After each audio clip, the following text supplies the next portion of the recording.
गरुड़ पुराण हिंदू धर्म का एक महत्वपूर्ण ग्रंथ है जिसमें मृत्यु के बाद आत्मा के अनुभव, स्वर्ग नरक, पुनर्जन्म और कर्म फल के सिद्धांतों का विस्तार से वर्णन किया गया है।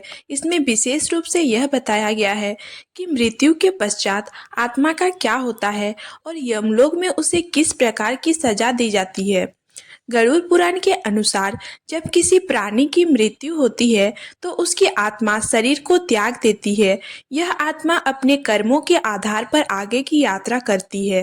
अच्छे कर्म करने वाले आत्मा को स्वर्ग की यात्रा पर ले जाया जाता है, जबकि बुरे कर्म करने वाली आत्मा को यमलोक में ले जाया जाता है, जहां उसे दंड का सामना करना पड़ता है। प्रेत योनि में आत्मा का प्रवेश। मृत्यु के तुरंत बाद आत्मा कुछ समय तक प्रेत योनि में रहती है। इस समय उसे भूख, प्यास और अन्य पीड़ाओं का अनुभव होता है। यह अवस्था आत्मा के कर्मों पर निर्भर करती है। यमदूतों का आगमन। यमदूत आत्मा को पकड़कर यमलोक की ओर ले जाते हैं। इस यात्रा में आत्मा को बहुत कष्ट सहना पड़ता है, खास तौर से पापी आत्माओं को। वैतरणी नदी का पार करना। यमलोक पहुंचने से पहले आत्मा को वैतरणी नदी को पार करना होता है।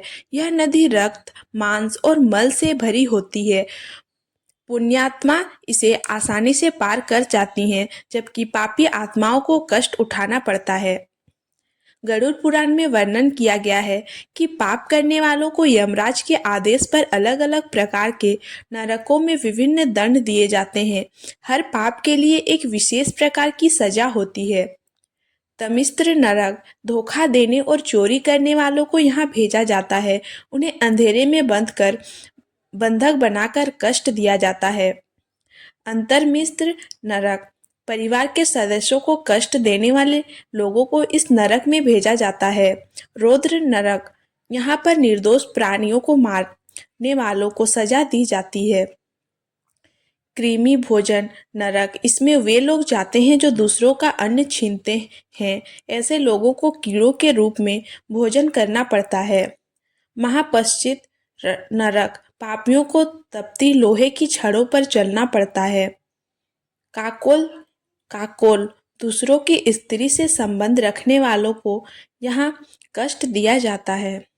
गरुड़ पुराण में 28 प्रकार के नरकों का उल्लेख किया गया है। इनमें गर्म तेल से भरी कढ़ाई, उबलते पानी, कांटों के जंगल और आग के पहाड़ जैसे स्थान हैं, जहां पापियों को उनके कर्मों के अनुसार दंड दिया जाता है। नरक का यह भयावह दृश्य पाप से बचने की चेतावनी देता है। गरुड़ पुराण में कर्म के सिद्धांत का विशेष महत्वपूर्ण बताया गया है। जैसा कर्म मनुष्य करता है वैसा ही फल उसे मृत्यु के बाद मिलता है। अच्छे कर्म स्वर्ग का मार्ग खोलते हैं और बुरे कर्म नरक का। पुनर्जन्म का चक्र भी कर्मों पर आधारित होता है। एक बार आत्मा अपने दंड को भोगने के बाद पुनर्जन्म लेती है।